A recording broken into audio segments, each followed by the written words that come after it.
y evidentemente, y aquí lo he escuchado, pues ha causado mucho revuelo parte de lo que aprobaron los diputados en cuanto a los cambios que le estarían dando acceso al SAT en tiempo real a las plataformas digitales.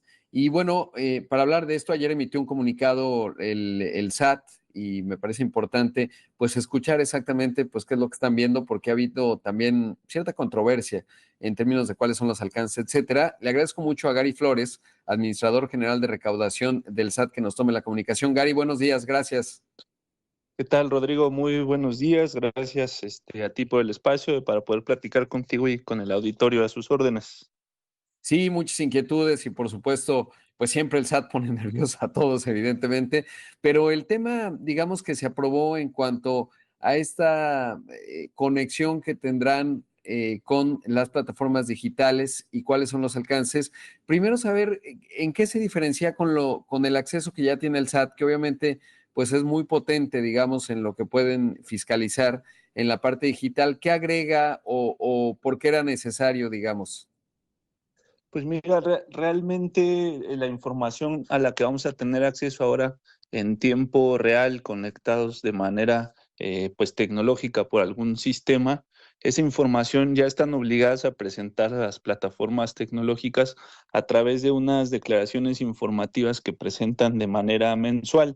Y esa información es únicamente de carácter contable y comercial y la presentan todos los meses. Ahora lo que vamos a hacer es poder tener acceso de forma directa porque nos hemos encontrado con abusos por parte de algunas plataformas tecnológicas. Cuando hemos hecho las auditorías, resulta que lo que nos están reportando en estas declaraciones informativas no es la totalidad de las operaciones y de esa manera pues se han detectado abusos y se ha detectado evasión en el impuesto al valor agregado. Entonces, aclarar que es únicamente información comercial de las operaciones que realizan, el número de las operaciones, el monto de esas operaciones, cuánto es el IVA que se tuvo que retener por esas operaciones y cuánto se está enterando al fisco federal.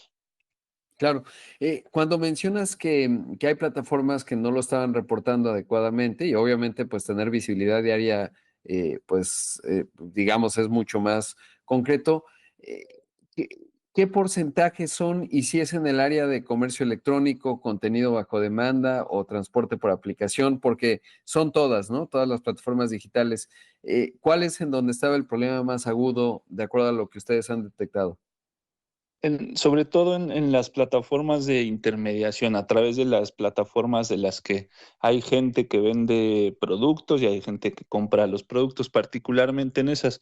Lo que pasa es que también a nivel legislación no se puede limitar nada más a unas cuantas, porque podríamos caer en temas de inseguridad jurídica o de que no se aplica la ley de manera general. Por eso es que la legislación tiene que quedar de una forma muy general, pero va sobre todo dirigida a estas plataformas a través de las que se hacen intermediaciones de compraventa de distintos bienes, porque repetimos, pues parece ser que algunas plataformas estaban llevando una doble contabilidad, la que nos reportaban al SAT y a través de la cual pagaban sus impuestos, y la real, donde había un mayor número de operaciones o los montos de las operaciones eran mayores a los que nos estaban reportando.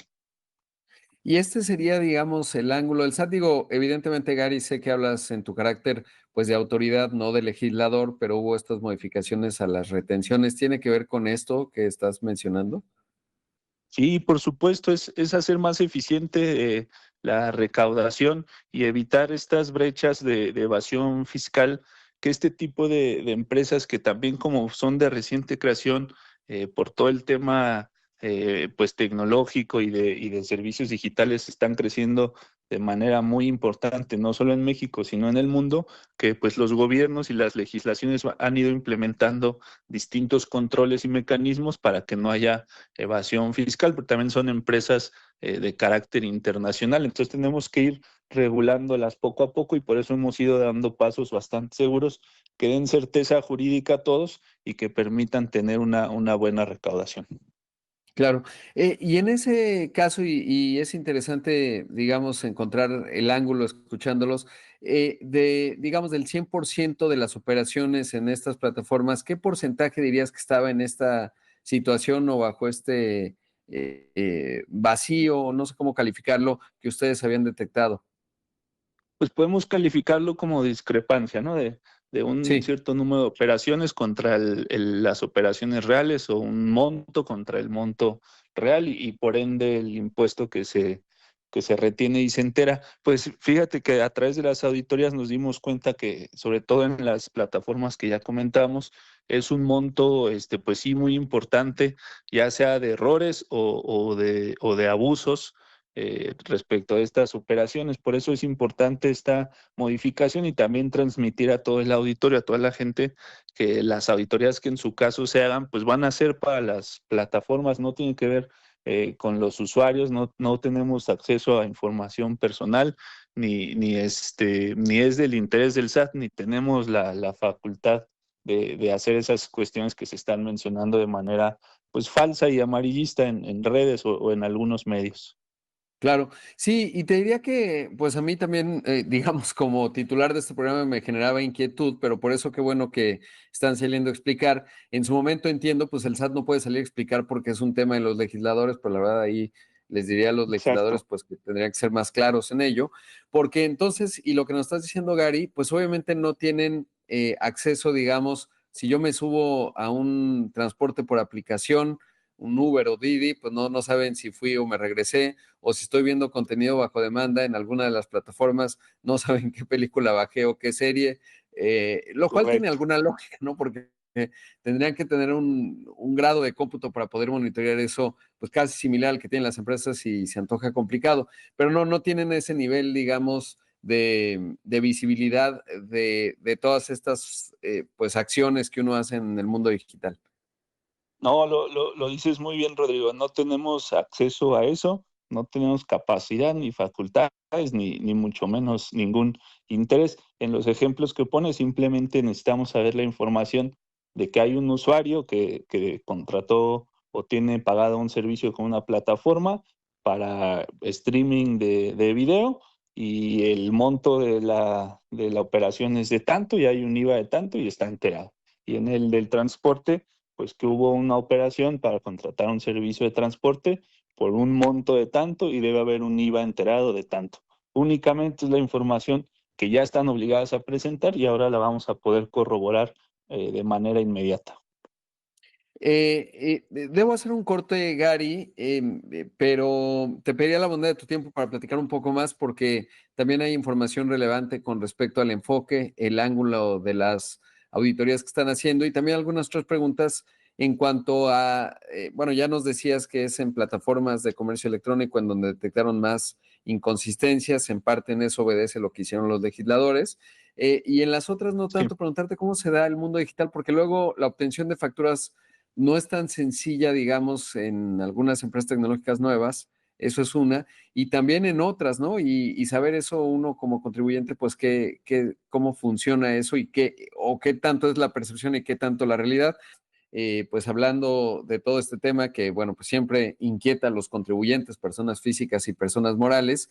Gary, ¿y qué tanto en el mundo tecnológico pues se da de manera correcta la emisión de facturas, etcétera? Porque siempre ha habido esta situación, pensaría yo que por la madurez de muchas de estas empresas va reduciéndose en términos de dónde están domiciliadas y si enteran los impuestos de los servicios que dan acá en nuestro país, que sobre todo de cara a las empresas y las personas físicas, pues evidentemente ahí hay, pues uno lo quiere hacer deducible, ¿no? Cuando es contribuyente, dependiendo en qué esquema. Eh, Así es, Rodrigo.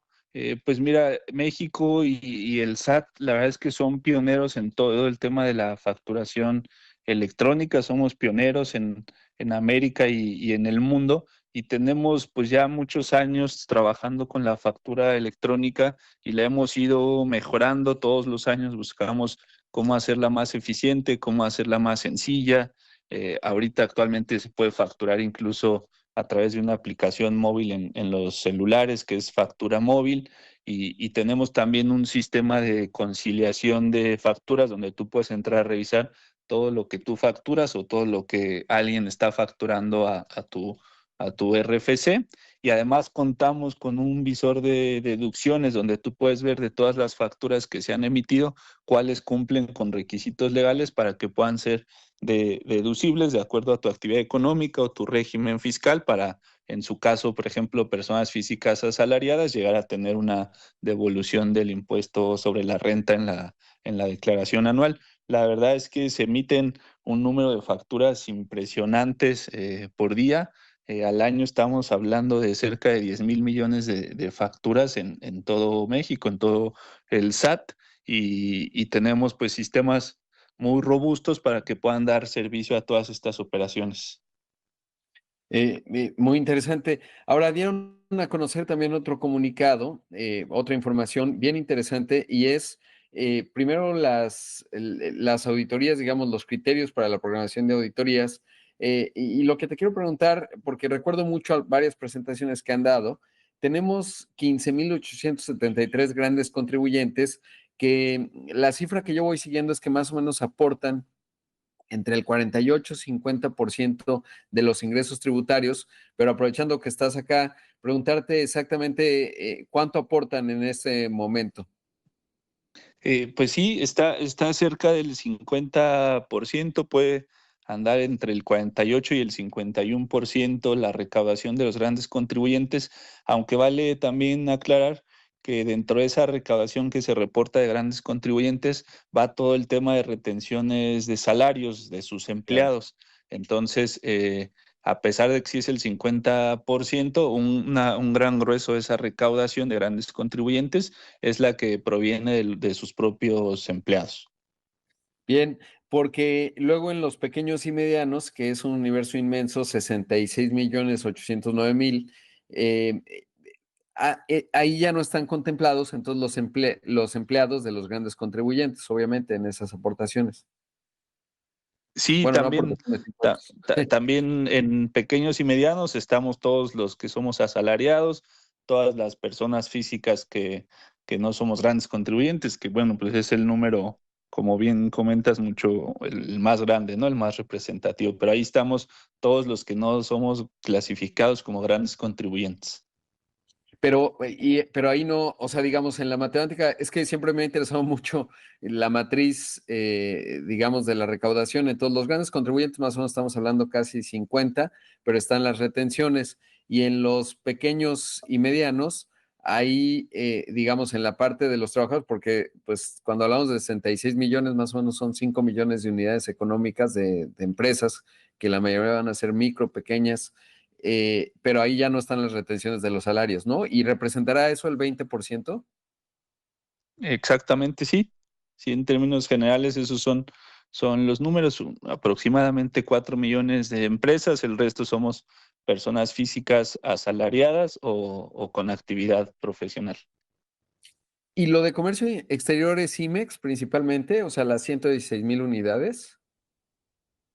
Pues está todo aquel que tenga alguna operación de comercio exterior, alguna importación, alguna exportación, porque en estas operaciones se pagan algunos impuestos al comercio exterior, como es el impuesto general de importación o el IVA que se genera por operaciones de comercio exterior, pero también sí el gran grueso son empresas que tienen la naturaleza o el esquema IMEX. Ah, es fascinante. Y bueno, eso me lleva. Ah, y ahí las medianas son 200,000, ¿no? Según yo, más o menos. Digo, Fíjate acá están que a agrupadas nivel, en pequeñas y medianas, pero que eso es diferente, ¿no? Diga, o sea, en términos de lo que aportan las medianas, más o menos. Lo que pasa es que al interior del SAT no tenemos una clasificación de pequeñas y medianas. Lo Ah, manejamos así para entendimiento de la sociedad, de la gente, pero en realidad la única clasificación que tenemos es gran contribuyente, aquellos que tienen ingresos superiores a 1,800 millones de pesos en el año, y el resto que no somos grandes contribuyentes, pues somos el sector que tiene una supervisión distinta, ¿no? A los grandes claro. contribuyentes, y también para efecto de este comunicado ponemos el tema de comercio exterior porque son en la forma en la que se pueden realizar las auditorías, pero como clasificación no tenemos la de pequeños y medianos contribuyentes. Ese es un tema más del sector de la Secretaría de Economía. Claro, ya, qué bueno saberlo. Y sobre todo, bueno, pues que ponen las cifras, digamos, de dónde van a estar centrados. Van a contribuyentes a auditar en términos de los grandes contribuyentes 6.3%, que estamos hablando de 1,200 unidades. En cuanto a Sí. los pequeños y medianos, 0.02%, 12,000, y tiene sentido, digamos, en términos de la eficiencia y el objetivo de mayor recaudación. Y en lo de comercio exterior 2.5%, que estamos hablando de 3,000, de un universo de 116,000, que es el enfoque 2026, ¿no? Esto será. Sí, lo que buscamos con este comunicado es ser transparentes, poder transmitir a todos los contribuyentes cuáles son los criterios, los indicadores de riesgo para realizar auditorías y poder informar también el número de auditorías que se estarán realizando respecto al universo de contribuyentes. Todo esto para transparentar nuestro trabajo en el SAT en tema de auditorías, comentar que no somos una agencia tributaria como no lo hace ninguna en el mundo que pretenda fiscalizar a todos los contribuyentes y que por el contrario, de acuerdo a nuestros modelos de riesgo y a nuestros indicadores, los contribuyentes que tienen algún tipo de planeación, de evasión fiscal, son pocos. La verdad es que en México ha habido un cambio de cultura contributiva, que es lo que buscamos en el SAT particularmente, y entonces eso nos permite hacernos más eficientes y solo ir por ese 0.02% de todo el padrón que de alguna manera sí tiene algún incumplimiento, alguna evasión o alguna planeación fiscal. Claro, y bueno, ahí ponen ustedes pues algunas que de las prácticas, ¿no? Que son obvias, celebrar operaciones con facturas o nominadas, pues mala idea, normalmente, o simular o avisar de deducciones, en fin, cosas que quien incurre en ello pues lo tiene relativamente claro. Gary, muchas gracias por la entrevista, creo que es útil escucharlos y qué bueno que bueno, han estado comunicando esto y les agradezco, pues te agradezco que hayas madrugado. Al contrario, con mucho gusto, Rodrigo, y siempre que se requiera estamos atentos para poder dialogar y transparentar lo que hacemos en el SAT. Gracias. Gracias, Gary. Ahí escuchamos a Gary Flores, administrador general de recaudación del SAT.